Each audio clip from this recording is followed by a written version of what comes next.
Years ago, I watched my mother lose her job after developing carpal tunnel from repetitive data entry work. She had surgery and she was later let go.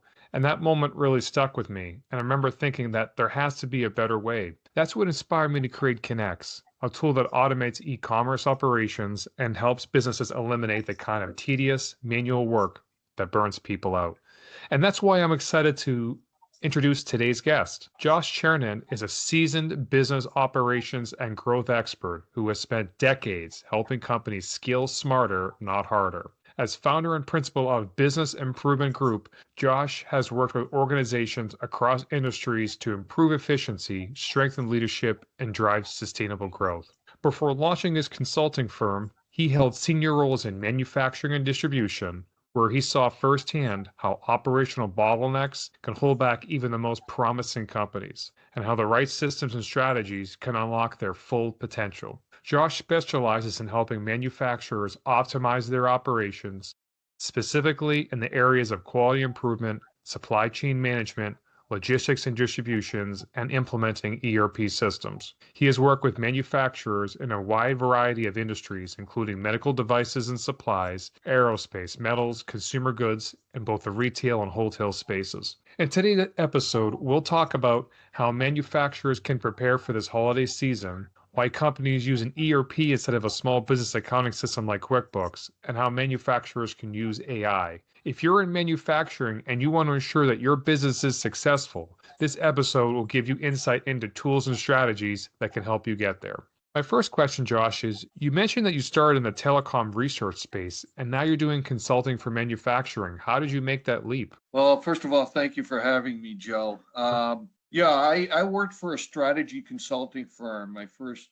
job out of school, and I learned a lot and I really enjoyed it. But what I also learned about myself was that I wanted to be making the decisions, not advising others. And then I subsequently got my MBA, and in the 2 years, in the summer between the 2 years, I got a summer job working for a printing company, helping them straighten out their inventory. And that was when I decided I wanted to go into manufacturing. So I did, and I've spent 35 years running manufacturing companies in the US and in Europe. And now I'm helping other companies with my knowledge to avoid some of the mistakes that I made during my career. Yes, I'm sure over your career you work with a wide variety of customers. What kind of problems do you solve for them, Josh? Our customers tend to be small and medium-sized manufacturers, and the first issue is to help them figure out what the problem is, because quite often they misdiagnose the problem or they don't find the root cause of it. So one thing we do is audit their operations. It's not a financial audit, it's an operational audit. It's a proprietary technique that we use, and we give them a report, a very detailed report on what's going right and what's going wrong, and then a list of recommendations for improvement that almost never include capital expenditures. Part of that audit is looking at their systems, including their supply chain management and their ERP, MRP systems. We look at their purchasing, we look at their engineering, and we spend a lot of time on the floor. And then we take what we've learned and say, okay, here's what we think the problem is. Now let's solve it. And we put a plan together, a project plan, and we execute. And what systems, like, do you work with, like NetSuite, SAP, or what kind of ERPs are you implementing? We generally don't work with the really large ones. So that would include things like SAP, Oracle, JD Edwards. We work with the mid-range systems because, again, our clients are small and medium-sized manufacturers, and SAP is overkill for them. But we've worked with systems such as Macola, NetSuite, which is Oracle's sort of baby version, ERP, Infor, Microsoft Dynamics, Acumatica, Epicor, systems like that. They're good, solid, mid-range systems. All of them include MRP systems, and they will do a fine job for any small and medium-sized manufacturer. And when these clients have NetSuite or they have Dynamics, what challenges are they facing when trying to grow, especially with supply chain and logistics? There's several. One is using the system to its full capabilities, which is the biggest mistake we almost always see. they simply don't understand what the thing can do. And what I do is I encourage clients to say, look, if you can imagine it or if you can want it, it can be done. You're not the first company who's run into this problem. They've already solved it for you. So the first piece of advice is to really understand your system and what it can do. The second thing is to make sure that the data is clean, because lots of times the data transfer from old systems to the new is not done well. The data isn't clean, it's not sanitized, it doesn't work properly.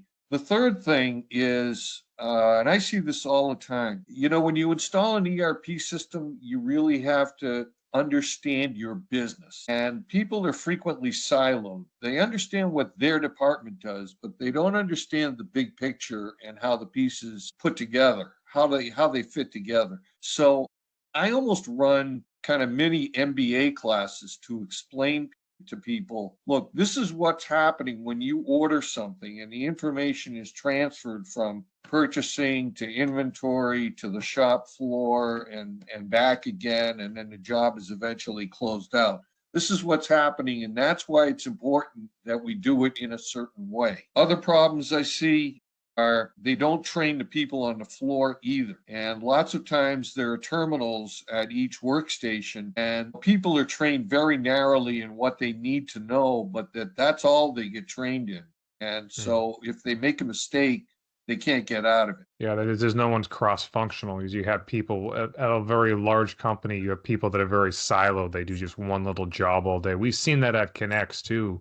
We were working with a software company and we built an integration for them. And we're like, hey, we do two-way syncing with your ordering platform. And he was an implementation manager and he seemed like he didn't really understand or need what we did. And he's like, well, let me refer you to this department. So larger companies, you find a lot of just people that are very narrowly focused. So I get what you mean. Yeah. So many ERP users, I'm sure they have all kinds of reports. You mentioned capital expenditures. What kind of headaches do ERP users have and how do they deal with them with regards to reports? Reporting has gotten easier over the years. ERP systems in the past sometimes did not have very good reporting functions. So they had to put something else on top of it, like a Crystal Reports, where they could design their own reports. The newer ERP systems, first of all, they have usually over 100 reports pre-designed, practically everything you could possibly need. But the process of creating a custom report has also become easier. If you don't find the report you want among the ones that are already created, it's pretty easy to make them. It's sometimes as simple as drag and drop.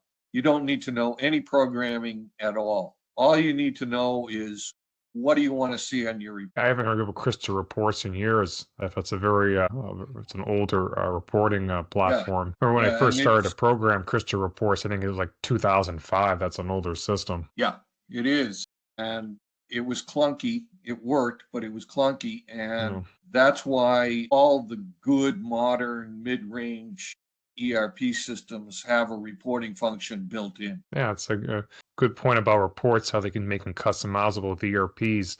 And speaking of reports, I'm sure companies have a lot of orders with ERPs. What issues come up when they're starting to process orders with ERPs? Well, you can run into all kinds of issues. One is the sales order process, which is often incomplete. The next thing you find is that, especially for manufacturing companies, the next step is often engineering. If there's any kind of customization involved, the second stop after the sales order is going to be engineering. And there the problem is often with bills of material. The engineer will create a bill of material, but the transfer of that bill of material into the MRP system isn't done properly, or there isn't any link to a picking system, a kitting system for the people who are going to be gathering all the bits and pieces that are necessary to actually produce the product. There are all kinds of issues with kitting. Sometimes it isn't clear what parts need to be kitted and what parts are consumables that someone is simply going to grab from a bin. It isn't clear often how the waste is built in. There's usually waste in the manufacturing process How is that going to be accounted for? How, at the end of the job, when the job is closed, how are you going to make sure the inventory is accurate if the waste isn't being accounted for? And depending on the process, the waste can be fairly significant. It's enough to move the needle on your inventory. Yeah, with the waste, you need a way to account for it too on your profit and Yeah. loss and your balance sheet that we wasted, so you're not taxed on it. I was actually on a podcast with another company about a week ago, and they mentioned about obsolescence cost. You produce too much of a product and you can't sell it, so inevitably it's waste. Yeah, and that's a function of bad demand forecasting. If you're making to stock as opposed to making to order, obsolescence can be a problem. Markets change pretty quickly, especially consumer markets. A product can be hot one day and cold the next. But most of the manufacturers that I work with anyway are making largely to order. Sometimes they'll make sub-assemblies to stock and integrate them into an order when the order comes in. But it's generally better, if you can do it, to make to order rather than stock. Now, the obvious implication of that is that your changeover times on your machines have to be pretty quick, because if it's taking hours and days to set up a machine, you're going to want to run a lot of parts to amortize that cost. That's going to force you to make to inventory rather than to order. But if you can cut your make ready times down, it's much easier to make to order. And many of our customers are wholesalers, and they'll wait for an order to come in and then they'll build a product. When you have to build these things up front, you risk the possibility of not selling them. You know, who's going to buy it? That's right. Storage costs. It's not really a good idea. Do you That's frequently right. And you're find tying up a lot of cash too. I was working with one customer, and they tied up, I think, over $100,000 on inventory they just couldn't sell. And she was pretty stunned. I'm like, wow, we have that kind of money in inventory. So that's definitely good to know. Do you find that a lot of wholesalers are using ERPs, or it's mostly B2C companies? It's B2C, B2B companies, B2B manufacturers. And there's a lot of them because the supply chains are long. Yeah, distributors are using ERPs also. And this is where it's important. You know, I mentioned earlier that all the mid-range systems have, you know, pretty solid core capabilities. They don't differ that much from each other. But when it comes down to your particular business, there are certain attributes that you're going to want, and not every ERP system has them. For example, I had one client that made high-end interior furnishings, and they sold more than 50% through dealers and showrooms. That meant that for them, having a dealer portal in their ERP was absolutely essential. And not every ERP offers a dealer portal. They'll all do scheduling, they'll all do inventory, they'll all do financials, but everyone has the particular attributes that you need. And there was a good example. And in fact, there were really only 2 ERP providers out of the 60 or so in the market that had a really good dealer portal, in the sense that they could configure their own orders. It had a configurator built in. They could price their own orders. They could see the progress of orders that they had already placed. They could see what they owed to the manufacturer and when they owed it. Everything they needed to see was right there. I could imagine some of these ERP systems, there must be a very expensive and a long lead time to implement. Is it like 6 months to get an ERP off the ground? You know, it's interesting. It doesn't have to be that expensive, but it will take at least 6 months to get a new ERP. That's sort of the minimum. I tell people 9 to 12. It's not the fault of the vendors. The vendors they've done this before. They've been there, they've done that. The biggest hang up is in cleaning up the data, as I mentioned earlier, and in training.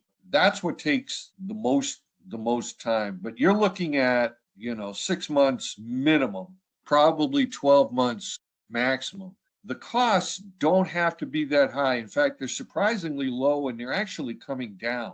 And the reason for that is that almost all these ERP systems are cloud-based right now, so that making or distributing updates isn't the big hairy problem that it used to be, where you had to update all the individual sites that had this thing on-prem. You just flip a button in the cloud and everybody gets the update. It's really simple. And To some extent, the market has become commoditized. Again, bearing in mind that each of these systems have their own special features, but the core of the system, the purchasing, the inventory, the financials, the scheduling, stuff like that, that part of it has become a commodity and it's pushing prices down. Yeah, it's good to know that people are putting ERPs onto the cloud. I mean, something like Acumatica I know is desktop based, but NetSuite's on the cloud, and I've heard of them lowering their prices pretty significantly. So, what features and reports in ERPs are most valuable? Well, it depends on the company. As I said earlier with the example of this interior furnishings decorated, they needed a dealer portal. A typical B2B manufacturing company, they have no use for a dealer portal. It's a waste of money for them. So it depends very much on the company. But one thing that's true for almost every company is the MRP part of the system, the material resource planning, which is the part of the system that tells you this is what you have in inventory. This is what has been already dedicated to orders that are in the queue. Therefore, this is what is left. Now the next orders come in. Maybe you're running negative, and the system will tell you, now you need to order this thing. And this is when you need to order it in order to hit your production schedule. Those are underutilized parts of ERP systems. I worked with one manufacturer who had literally never turned their MRP module on. Literally. They were porting bills of materials into the purchasing system manually. And if you've ever seen a bill of materials, it can be hundreds of parts long. The part numbers are 10 to 20 digits long. The odds that you're going to be manually, successful in manually transferring that much information are just about zero. They literally had never turned the thing on. Agree that I've seen wholesale orders have over 100 lines. At that point, you need a computer or machine to automate it. So being able to automate creating large bills of materials or even large wholesale orders is definitely very important with an ERP. What do you think are some of the most common blunders that manufacturers make when setting up ERPs, other than, of course, the data import? And data is always messy when going from different systems. Well, again, they don't use the system to its full capability.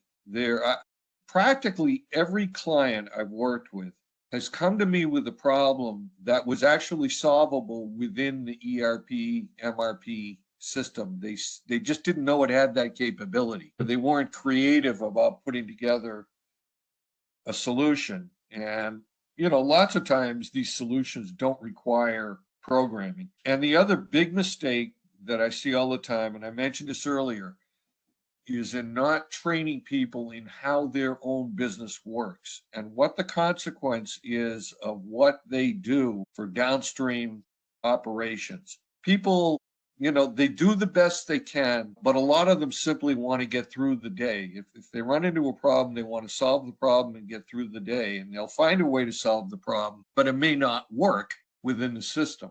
And then the last thing that is really badly underutilized by practically every client I work with is workflows. Workflows are where the system kind of herds you down a process. It can be any kind of a process, ranging from really simple ones like vendor approval or purchase order approval to ones that involve multiple departments and they're really complicated, like return materials, what are called RMAs, or engineering change orders. The misconception about them is that the system is telling you what to do. I have to do this because the system told me I have to do it. That's not true. The humans design the process. The humans decide what they want that workflow to be. They're just using the system to kind of herd people down that path. But if they don't like the path, they're free to change it. So blaming the system is a cop-out. And workflows are a wonderful way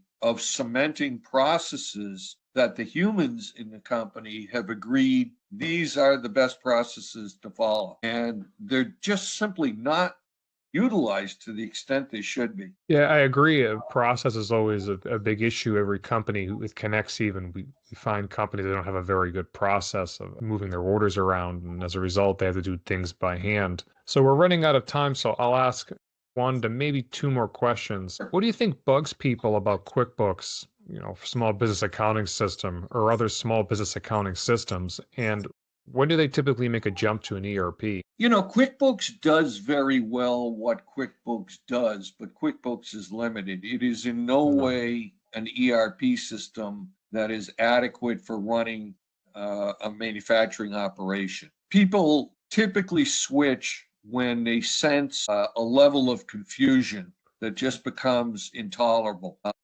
I didn't know we were out of that in inventory. I didn't know we were behind schedule. I didn't know that we didn't order this stuff. I didn't know. Well, you should know. If you had a decent system, you would know. That is typically the trigger. There are also a few others. Sometimes the number of employees, typically around 20 or 25, is when people begin to think about an ERP. Another thing that's surprisingly important is supervisor's line of sight. Can the production supervisor actually see everything standing in one place? Once the answer to that question becomes no, then they need help. They need essentially an extra set of eyes. And to some extent, that's what an ERP system does. Then there are other clients who are being pushed by their customers to get into the real world of ERP systems because their customers are seeing problems, or perhaps their customers want access to information that they can't get or they can't get easily. Customer service issues, they can't fulfill orders, they don't know where orders are, so there's communication problems, and QuickBooks Online is not going to solve that. Many of the small business accounting systems have a user limit, I think of like 5 users. So if you have 20 people, obviously QuickBooks just doesn't fit you, especially when I was at a NetSuite users group meeting, they said once you get over $5 million a year, you really need an ERP. So I agree with what you're saying. Yeah, that's about right. It depends. To some extent on the mix of what you're making. If you're making a single SKU, you're making a blue widget that's 6 inches by 4 inches, and that's all you make. That's a fairly simple business to run. You can run a $50 million business if that's all you're doing. But the vast majority of manufacturers are making many, many SKUs, some in the hundreds or thousands. That brings a degree of complexity that QuickBooks just won't handle. So our last question for today is, can you share a story about a customer using AI in manufacturing and what kind of benefits did they see? Yeah, I see. Well, first of all, I don't see enough of my clients using it at all, but I have seen instances, and I'll give you a few examples. In a regulated industry, for instance, medical devices or aerospace, there's typically hundreds, thousands, sometimes millions of pages of documentation, and no one can familiarize themselves with that. So one thing that they're using AI for is to essentially be a search engine internally. And they have the ability to use a natural language query. Show me the document that describes what is the process for making fuselage number 37, right? And instantly it'll appear on your screen. The thing will search, millions of pages of documentation and give you what you need, whether you're an executive or whether you're someone working a machine. Another thing that some of my clients are beginning to get into is putting sensors on machines to help with maintenance. So for example, we've gone through preventive maintenance, we've gone through predictive maintenance. The problem with predictive maintenance is there just isn't enough data to be statistically valid. But let's say you put a temperature sensor and a vibration sensor on a certain bearing in a machine. And you watch the temperature, you watch the vibration, and for a long time, perhaps years, it won't really show you anything. And then all of a sudden, both of those lines will trend north at the same time. That's a pretty good indication that it's time to replace the bearing. That bearing is beginning to fail. That's why it's heating up. That's why it's vibrating. Now you can get ahead of it, and you're not replacing something ahead of time that doesn't need to be replaced. AI can help you predict kind of, when to replace things. That's right. I see companies using what are called digital twins. Digital twins are cloud-based digital representations of a machine that you can play kind of what-if games with. What if I, instead of using a wind tunnel, for instance, you can ask the digital twin, what if I change the upper curve of a wing? What impact will that have? And it can predict that. It could be something as simple as, when should I replace the filter on a compressor? If you have a digital twin, it can predict that. I've seen other clients using what's called augmented reality. It's not virtual reality. It's a sort of a virtual reality superimposed on a reality. So, for example, you could look at a machine through a set of glasses and see the wiring diagram superimposed, and that'll help you troubleshoot a problem. So there's a wide variety of uses out there. To be quite frank, a lot of small manufacturers aren't using them very well. Their people might be using ChatGPT to write an email or something like that, but that's very limited value. And they don't understand. There's been so much hype over this. And my advice is to them, don't chase the shiny thing. Don't implement AI just to implement AI. Find a problem that you haven't been able to solve, and let's figure out how to solve it with AI, because the AI solution will probably be much better and much cheaper than whatever it is you're trying to do right now. Yeah, that's some great insights. I agree with AI. You can get things solved faster. If I'm even at work, when there's a technical issue, I'll use a ChatGPT or a Copilot to solve that problem. And we solve the issues faster than going to the development team. You've had some great insights about ERPs, and I want to thank you very much for being part of my podcast. If you're a manufacturer looking to grow, check out Josh's Business Improvement Group. And if you want to ditch manual data entry and automate e-commerce, and head to our site at connexecommerce.com. And don't forget to subscribe, review, and share the episode. Thanks a lot, Josh. Thank you for having me, Joe. It was fun. Welcome. Bye-bye. Bye-bye.